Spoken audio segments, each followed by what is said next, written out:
What you guys up to? Yeah, you guys, I'm gonna be doing a really quick video here about Charlie um, Kirk in memory of him. And this video is not gonna be perfect by any means. We're gonna just talk about his powerful words to change lives. And the first word on this list is why. And I heard Charlie Kirk talking about it, and he said his why was his 2-year-old daughter. But in the biblical sense, it's bigger than that. It's who is your spiritual offspring, people that you've discipled, who have you trained. You know, Jesus warned about that. And I'll go through this more in detail, unpack it later, but we're not to, Jesus warned, he says, you know, if you love your mother and father more than me, you're not worthy of my kingdom. And he also said, or if you love your children more than me, you're not worthy of my kingdom. That we shouldn't put people above God on a pedestal. So what is God's plan? What does God want from you? And if you don't know God, then what is it that burdens you? And, you know, if we don't know the why, what you end up with is your why is just to make money, or maybe it's some kind of relationship. But if that doesn't work out, what happens? You're left with nothing. And so I think we need the spirit of adoption, finding people that we can build our lives into. I like what Charlie Kirk, I've been watching his videos, and what he said was, he was quoting Luther, who said, if I was to die today, Luther is saying this, I would plant a apple seed, and that everywhere you are, just try and plant a seed. You know, you can sit there and look at what's wrong with the world, what's wrong with the church, but just try and be someone who plants seeds for others to grow, and friendships, make connections with people, and don't just dismiss people because they think differently than you. Persuasion takes patience. I'm going to say that one more time. Persuasion takes patience. And I think times in these campuses is people get all excited and riled up, and they don't know how to process their emotions, so they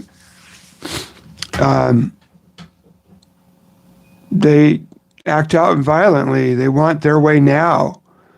And so if you have some kind of point of view that you think needs to come through, you have to realize it takes patience. And I know this video is not going to be perfect, but one thing I liked about Charlie Kirk is he just was out there doing the deal.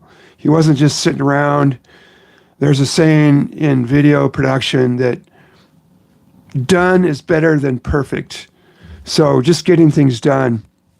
So we're not going to go through these real quick, and we'll unpack them later. But I did the word why as a like a building. I love letters, and I love buildings.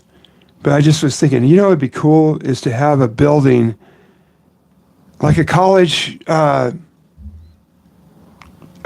building for English or something that just has like this that gold glass, mirror glass, and maybe bronze glass, and a magenta glass. They have this really beautiful magenta one down at the Experience Museum. Yeah, it's just super cool. You know, maybe change it up a little so it's not so obvious, but I like it when you can make something that's unique. You know, so many buildings are just so boxy and boring. But just there's a question that comes out a lot is how big is your why? Like, maybe the reason you're tired and you're lazy, you're feeling just, you don't got no drive. Maybe your why isn't big enough your why, you're not passionate enough about whatever it is you're going after. For myself, again, I've been in recovery now for 37 years, and I've just seen the destructiveness of alcoholism. And so I want to be able to coach people that want to get into recovery, people that are coming out of codependent relationships that are just keep going back to these stupid things, these same kind of people, and just help that. I can go into more details later, but we're just going to do a quick overview. But how big is your why? It's a good question to ask yourself. This might take some journaling, figuring things out. The next word is the word now. Like, what are you doing right now with your life, this second? There's a saying in AA, God grant me the serenity to accept the things that cannot change, courage to change the things that can, and the wisdom to know the difference. And that's all just about living. I can't change the past. I can't, all I got is right now. And they have another saying we love right now, 24 hours, even just, God help me to be sober for 24 hours. Let me just put whatever it is down that I'm addicted to. Lately, for me, it's been food. I'm finding myself eating too much, and some of it is out of boredom, I think, but there's other reasons, blood sugar things. Okay, and so the next powerful word now, besides now, is fishing. Okay, you can eat, there's a saying, this is like, okay, you want a $2,000 life coaching seminar, I'll give it to you right now in one sentence. Learn to fish. If you can, that saying, if you give a man a fish, he'll be back the next day for more fish. But if you teach him how to fish, he'll be able to fish for a lifetime. And the same thing goes with coaching. If you can learn to give yourself what you need all the time and just press through on things on your own without help, then you're going to be a coach. You can write me out a check down the road if you want, just for giving this. But the thing is, with learning to coach yourself is not beating yourself up. But it's like you're treating yourself like a best friend, a bestie would tell you, like, say you're feeling down about something, and your friend that would build you up and, would tell you, you know what, you're doing okay. You're doing all right.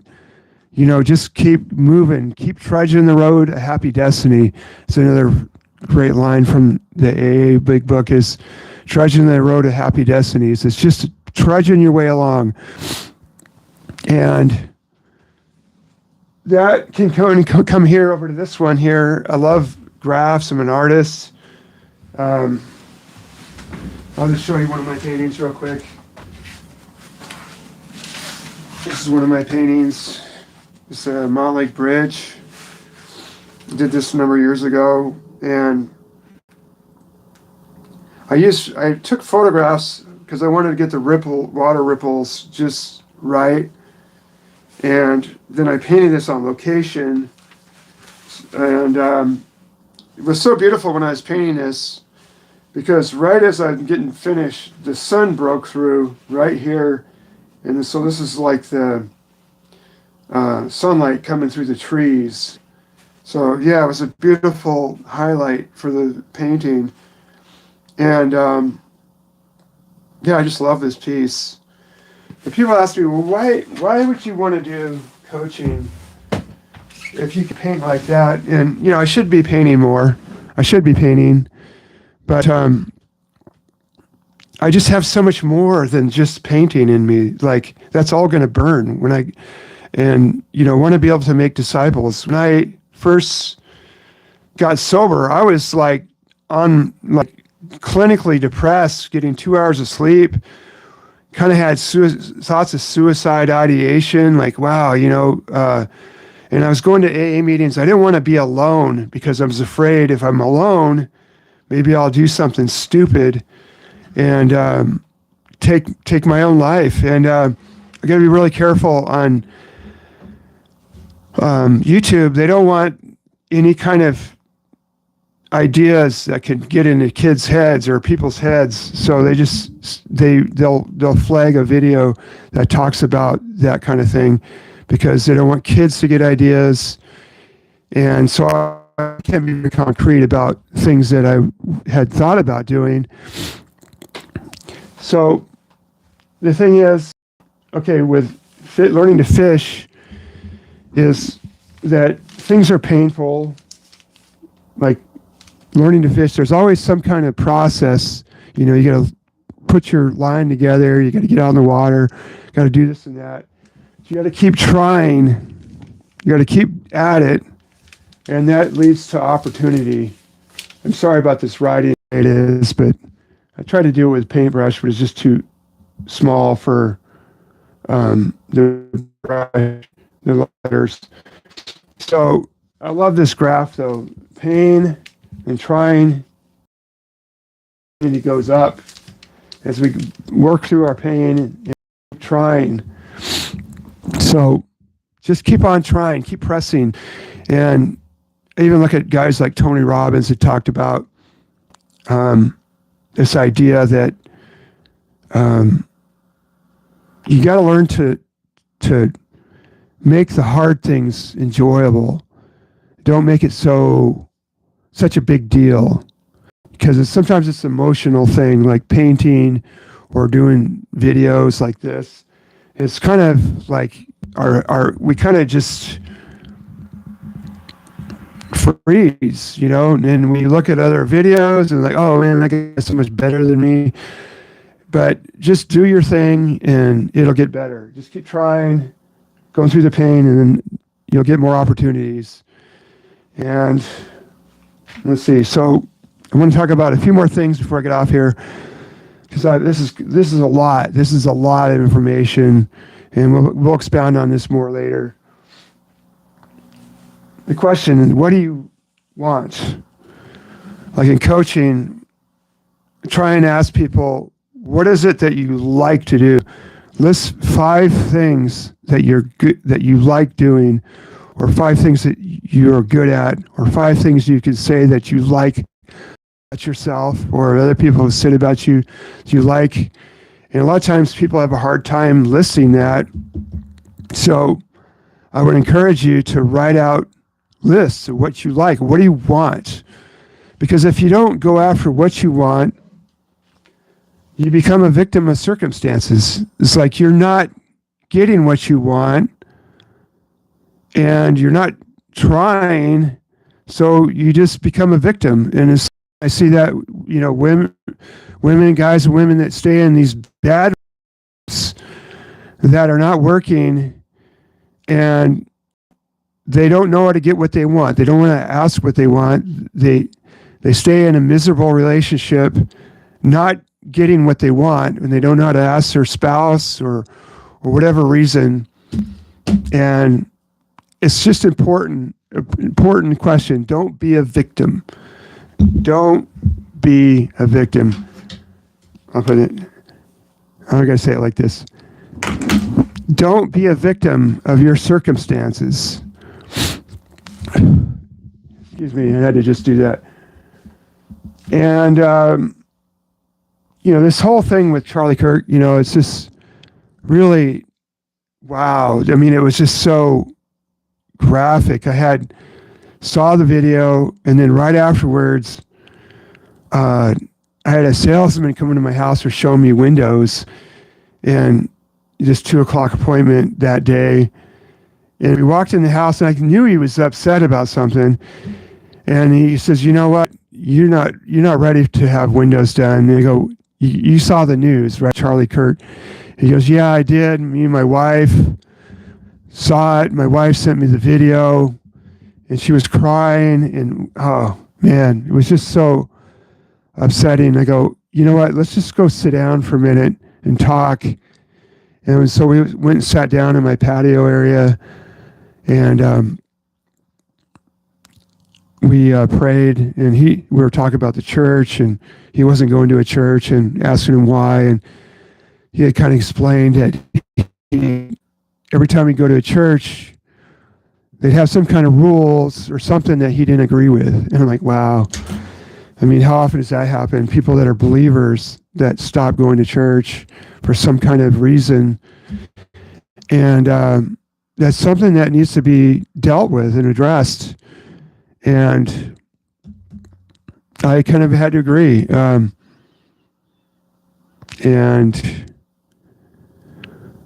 we prayed, and I just talked about how we can become spiritually anorexic. One time I was down in the city, and there was a group of women across the stoplight, and they were anorexic. There was girls in wheelchairs, and they were kind of all smiling and giddy, and they just had come out of some kind of treatment center. And then they saw me looking at them, and they all kind of, and I just kind of had to kind of look away, because they knew that I could see their condition. They were all anorexic. But my point is that we can be walking around anorexic to our own spiritual condition. We don't even realize it. Anorexia is you don't think you're thin enough, and we're running on our own self-will. We're running our own tenacious ideas. We're very strong-willed. We're with a creative brain, very good at distracting ourselves or deflecting. And one thing I would say about being a witness out on campuses, I think it's great that Charlie did that, is that a lot of times people will distract from, what are you going to do about Jesus? Are you going to ask Christ into your life and follow him? When you stand before God, how are you going to give account for your life? If he says, why should I let you in? What are you going to say? What would be the reason he would let you into heaven? And a lot of people don't want to address that issue. They want to dodge around it, talk about politics and this and that and the next thing. And I liked what Stephen Covey said in The Secrets, or 7 Laws of Success, Laws of the Successful, is that the government tries to take man out of the gutter, but Jesus takes the gutter out of man. And I thought that was so powerful that he put that out there like that. And that was right at the very end of the book. And I've heard other motivational speakers, they give these big TED Talks, this and that, blah, blah, blah, feel good, you're awesome, you can do it. And then I heard this one recently said, you know what?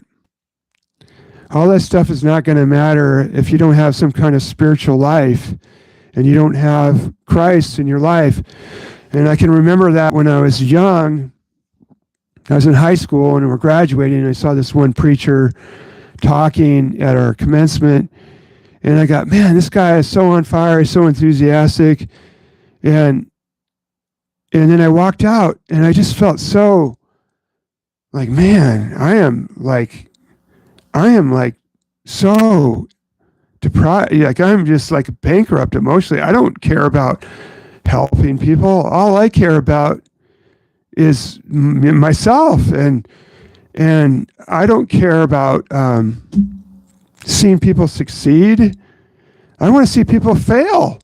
And I even admit, sometimes I get I see these fail videos on YouTube, and they're so popular, failed army and all this stuff, and it is a little entertaining, but at the end of the day, I think it's better to watch people succeed. And so my point is that you can take the ball down to the 1 yard line and then give it back, kind of like the Seahawks did that one time when Russell threw it, the guy intercepted. You can take it all the way down, but if you wanted to go to the touchdown, it's like, would you like to ask Jesus Christ into your heart? Russell Wilson saying, he's a Christian. Would you like to ask him into your heart? Jesus said, I stand at the door and knock, and if anyone opens the door, I will come. He's like knocking on that door. If you want to ask him into your life and have him help you, because, I remember just this feeling of being all alone in these battles. Like the thing I didn't like about getting in fist fights at school or whatever was I always had this feeling of I'm all alone. I'm all alone by myself fighting this thing. And so asking Christ in your life is kind of like him being like our public defender. Say you're standing before a judge. I had this case.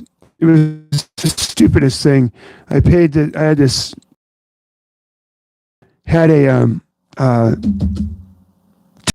for using the carpool lane. I couldn't get off the regular exit. No one would let me cut in, so I had to use this carpool lane.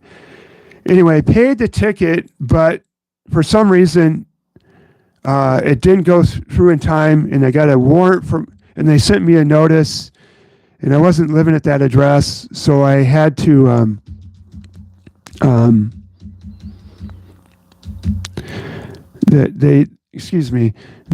they put out a warrant from arrest. They couldn't get a hold of me, and anyway, and then I got pulled over. I had a warrant from arrest, so they impounded my car and made me walk home. I had my dog with me. It was awful, and it cost me. I had to go to court, and the public defender was next to me talking to the judge, and just that feeling of having someone with me in front of a judge was so calming. And the public defender knew how to talk to the judge. And it's the same thing with Christ. He's like your public defender to help you stand before God and give an account for your life and say, you know what? This guy has accepted me into his life. We're friends. Can you please drop the charges? The things that he's done that's been so bad that you don't even want to revisit flashbacks from your past, even though you might not think it's that big of a deal. And that's the avenues. You just ask him into your life. It's kind of like public defender, someone to talk to. And the original word for para means to come alongside. Paralegal, someone who comes alongside of us. And that's what Christ does. And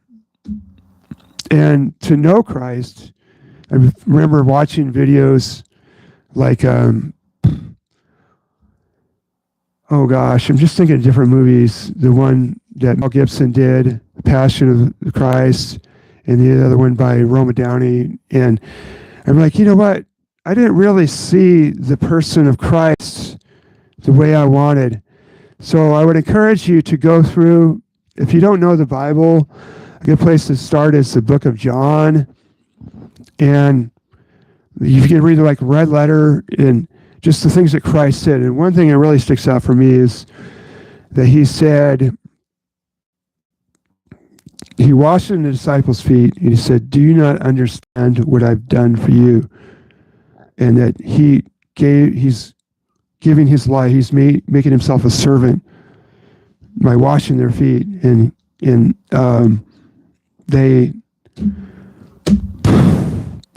didn't understand, Peter's, no, you don't wash my feet. But he did. He took on the job of washing other people's feet. And how much that is where happiness is going to be in your life. It's not about your entertainment. It's about you being able to help other people and serving other people. And one of the verses from Christ, just when he talks about being born again. It says, you're not born, you're born once, but you're born a second time when you receive Christ. And the new birth is like the movie The Matrix, when he said, would you like the red pill or the blue pill? And he takes the red pill, of course. The blue pill, just go back to your life the way it was, forget about everything.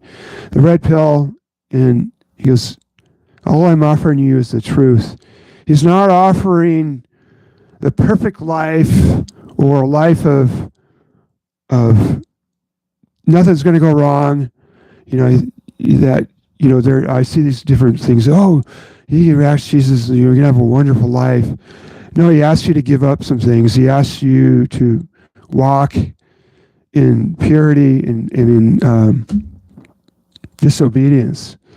And so he asks us to be born again, to ask for a new spiritual life. And I can attest that it actually is true. And I just couldn't believe it. When I started going to AA, I'm like, oh, like the very first meeting I came back, a guy goes, would you stop whipping yourself? You did the best you could under your own power. You did the best that you knew how. Stop whipping yourself. And wow, it was just so powerful because, we can be so tenacious in trying to do things our own way. It's kind of like swimming across a lake or a river or something, and then all of a sudden we have a life jacket or we have a life preserver to help us swim the rest of the way. And, you can't whip yourself because you're trying to do it on your own. You try the best you can, you survive this far, and you can further. I'm going to have to redo this video for people that are thinking about taking their lives. I'm going to be careful how I word this because I don't want to draw red flags from YouTube, but just that there's more to life. And when I first got into AA, I was like, oh, well, I haven't tried this spiritual aspect of anything. And my sponsor at the time was a heroin addict. And he just said, we're going through the AA Big Book, and he says, are you willing to go to any lengths to stay sober? Are you willing to go to any lengths to stay sober? And I was just kind of, I didn't know what to think. And, my first thought was, well, I'm not, my old way of thinking was, well, I'm not going to do anything sexual. Stupid. It's kind of funny. People laugh about that. But are you willing to go to any lengths mentally to get sober or to get sober-minded? And then when I was checking out meetings and I heard these sayings, take what you like and leave the rest, I would say learn to, take what you like and leave the rest, but become a connoisseur of meetings, different kinds of meetings where they're not talking about themselves. It's about how they can help others. And, and also, even though I love Al-Anon also, and in Al-Anon, it's kind of the opposite, is they're so used to giving away to everyone else that they don't take care of themselves.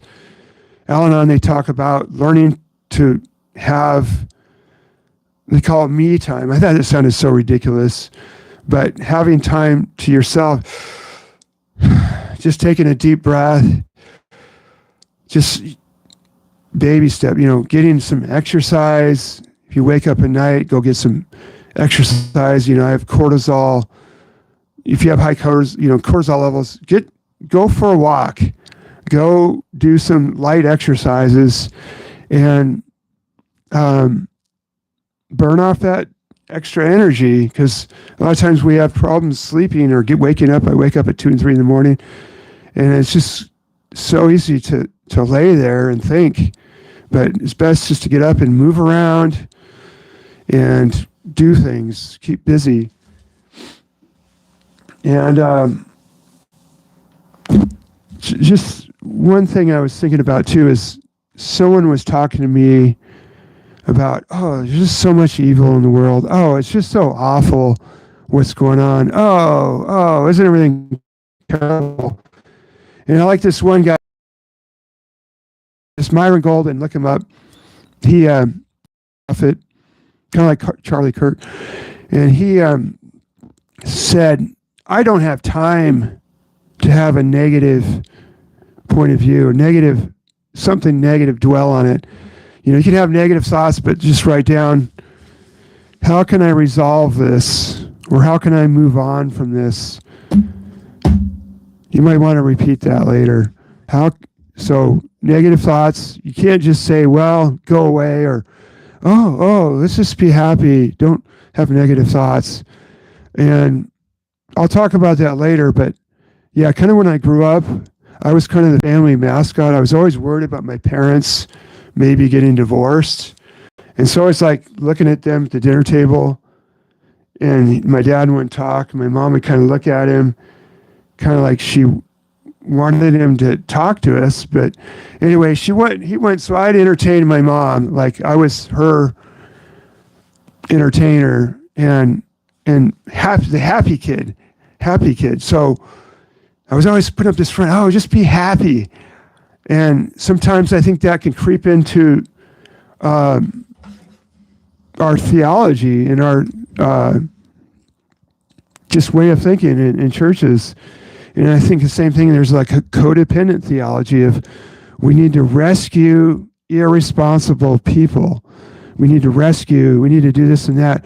Well, you need to help people to learn to be responsible. And I'll go into that more later, the idea of codependent theology, codependency in our politics, like we have to have open borders. That's just ridiculous. I mean, if you look at the word codependency, they can't say no to anything, and they can't comprehend someone else who says no, like our president. He's someone who kind of draws a line in the sand. He says no. And the codependent mindset is like, oh, wait a minute. No, you can't do that. That's not right. You got to send people back to El Salvador that are MS-13. It's like the people that are dependent, like codependents attract dependent people. Like a codependent will attract alcoholics and people with all kinds of addictions, and make them dependent on them. They think they don't deserve any better than that. They don't.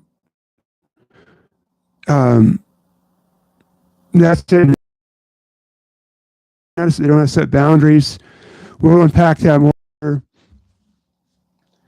And when I look at this idea of someone saying to me, oh, there's just so much evil in the world. Oh, it's so terrible. And I was reminded of the movie from the 80s. It's called The Untouchables. And there was a scene with Sean Connery. It was the most remarkable line in the whole movie.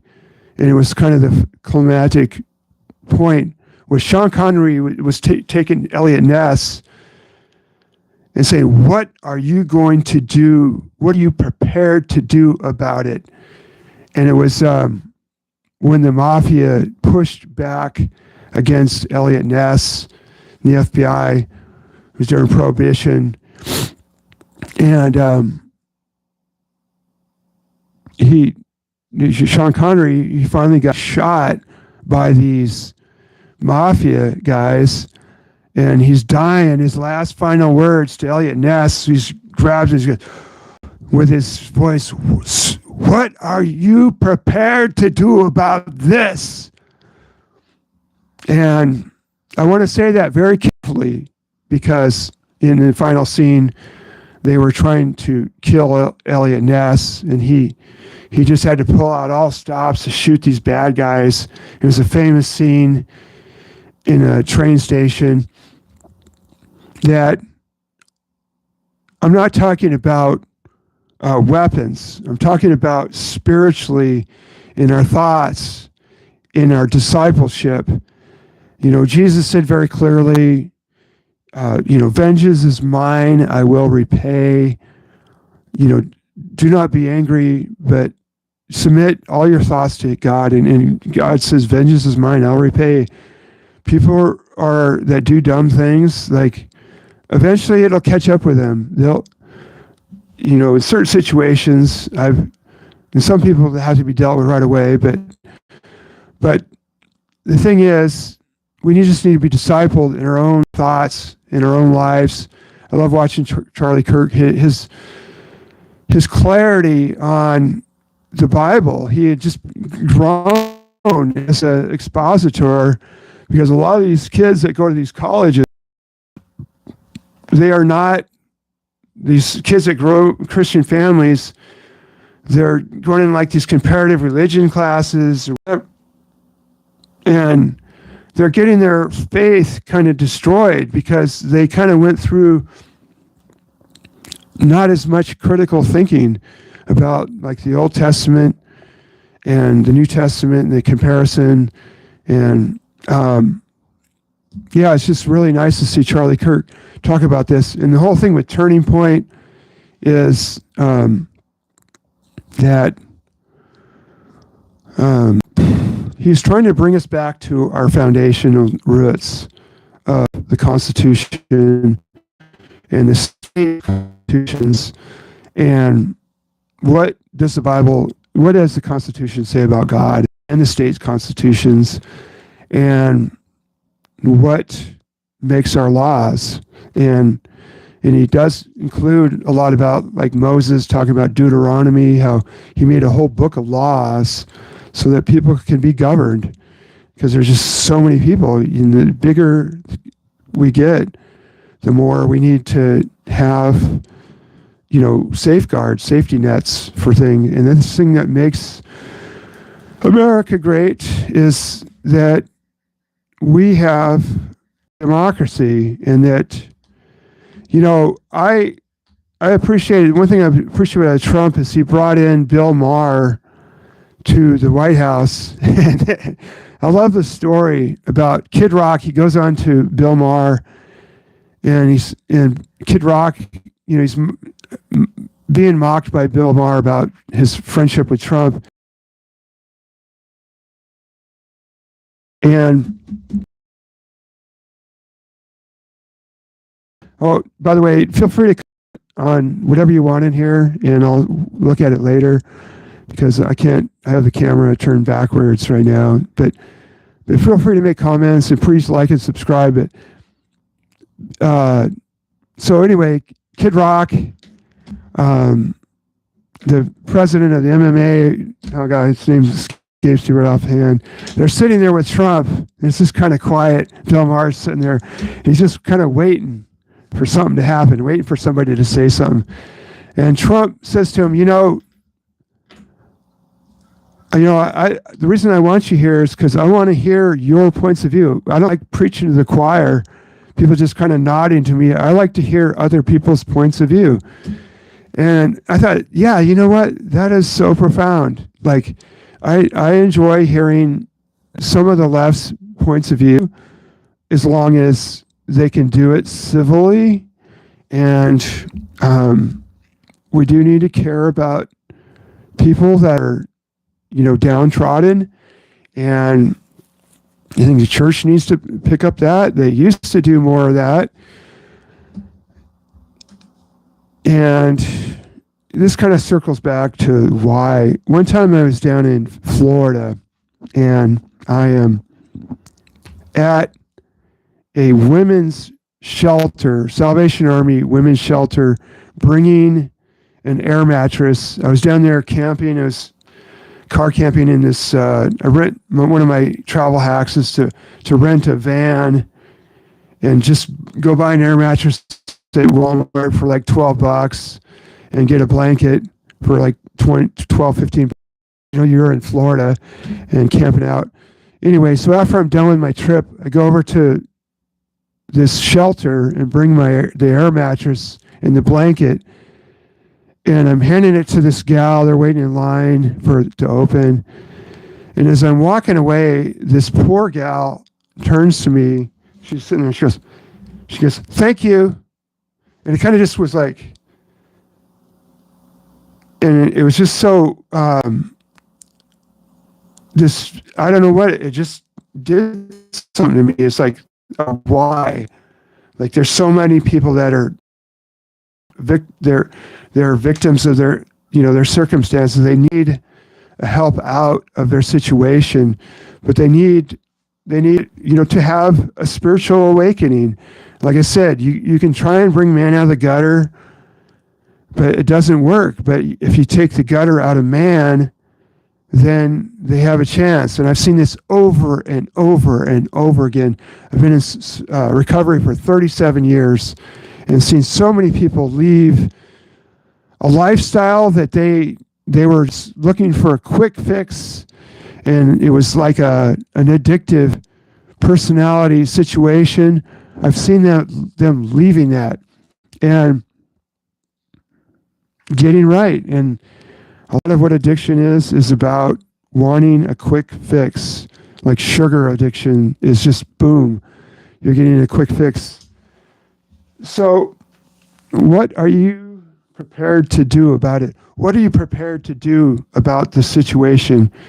And I think it all kind of comes back to what Martin Luther said of the why of he said, if I was to die today, I would plant the seed. So wherever you're at, try and build community. Plant a seed. If people don't agree with you, be patient. I read this book on persuasion, and the only thing I got out of the book was persuasion takes patience. And if you want to like and subscribe, we need people that can dissect this dysfunctional life that a lot of people are living. And I say a lot of times, I remember when I was young, I would see something I didn't know what to do about, and I would have this kind of thought of, well, we need to do something about this instantly. And a lot of times it was not good. And a lot of times things just take patience. We have to be patient with things. Just calm down, write things out, write down what you're feeling, find someone to talk to about things.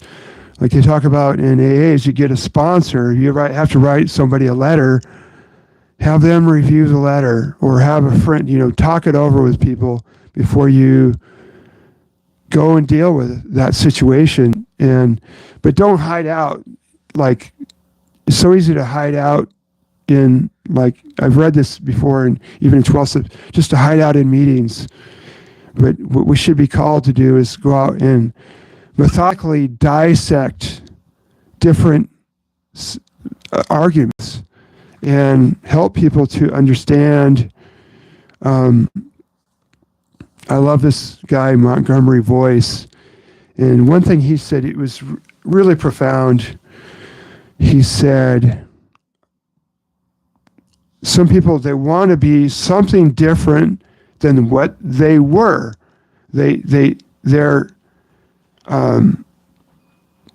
stuck in what they are, and they don't understand how to be something else, something better than what they are. And that's what the Bible talks a lot about, is Paul talked about, is be transformed by the renewing of your mind. Be transformed by the renewing of your mind. And this kind of comes back to a book, Think and Grow Rich, which can be reinterpreted as think and be fruitful, or think, it doesn't have to be about money. Thinking whatever it is you want to obtain. Like I said in the earlier part of this, is write out 5 things that you're good at, 5 things you like to do, and think about them and write out a mission statement. Think and be fruitful. And I just want to close, but I'll just close with, because one more thing. I heard someone talking on that there will never be another Charlie Kirk. And in a way, there's not going to be another. The thing that I loved about him was that he was 18 years old. He started this thing. Well, he actually was a co-founder. It was an older gentleman that said, hey, this guy is really good, really articulate.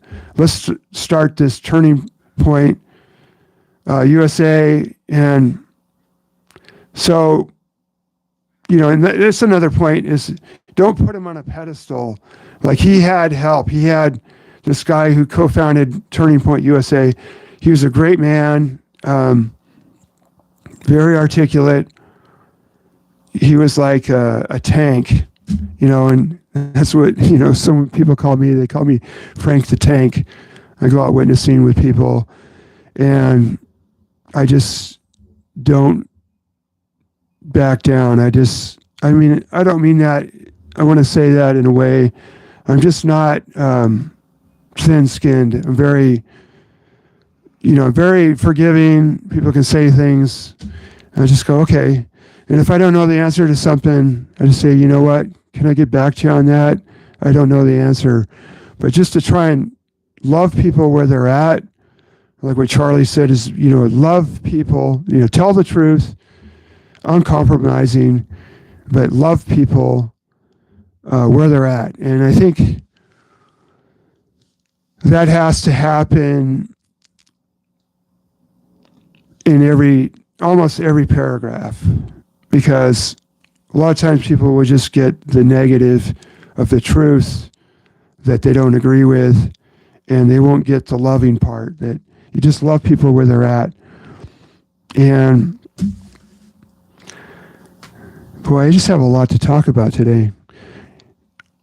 And I guess we'll just have to make another video. But people need to be fed. They need to get in the Word. Try and go through the Gospels. One of the other guys I listen to on YouTube a lot says, just listen to the Bible on audio. You don't need to be listening to preaching. They'll talk about 1 or 2 verses, and just go through the books of the Bible. Go through Deuteronomy. Go through all the Old Testament, Numbers, Genesis, life of Christ. Listen to John. If you're new to the Bible, listen to the book of John on audio. I'll try and make a book of that myself, of the life of Christ. It's long overdue. And I will say that, even though Charlie Kirk was awesome, he was just a man, and he, like I said, he had someone help him and to co-found that ministry. I don't know if he had brothers and sisters or if he was an only child or what, but he was just a phenomenal guy who didn't go for perfection. He just was in the now. He was like I said, boots on the ground. He was out at schools talking to kids. And, just that saying, though, prove me wrong. It's powerful, but provocative, and got kids talking. But I'm just wondering, and you guys can comment on this, if there's another sentence that can be used besides just prove me wrong. And but just to say, though, there'll never be another Charlie Kirk to me is not it's not entirely accurate. I think that there's other Charlie Kirks, and I've heard this said about even like in dating, like, oh, that was the one and only Sheridan married her. But I've read books that, that's really a myth. It's not just the one, it's the right type. It's like the one that's has the godly values that you want, that has the things in their personality that you can live with. Maybe you're different, but you can live with the differences that you have. But it's a type. It's not, you can't just say, "Oh, I missed the one." And I've heard that said, and I kind of can say that about Charlie Kirk.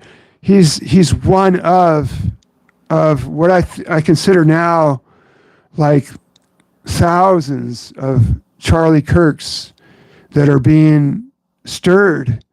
I mean, he just raised the bar so much that it's just mind-boggling. I mean, and just the way he went out was just tragic, awful day for this country. And it's just, it was evil. But I'll let you sorry, I'm kind of going on, but I'm hoping you're able to listen to this. But this is very powerful. This is what Jordan Peterson said. He said, people ask him, "Why did you become religious? Why did you become a Christian?" And this and that. He goes, "Well, it wasn't so much that. It was I came in touch with the evil within me, the monster within me that I was capable of." And he's a very creative person, and a lot of us are very creative. Like I'm a very much like a screenwriter in my mind, and I think of these action scenes and this and that, and I can relate. I was like, I became very conscious of the evil it was kind of like it scared me and made me think, I need to do something. I can't live like this anymore. I have to do something.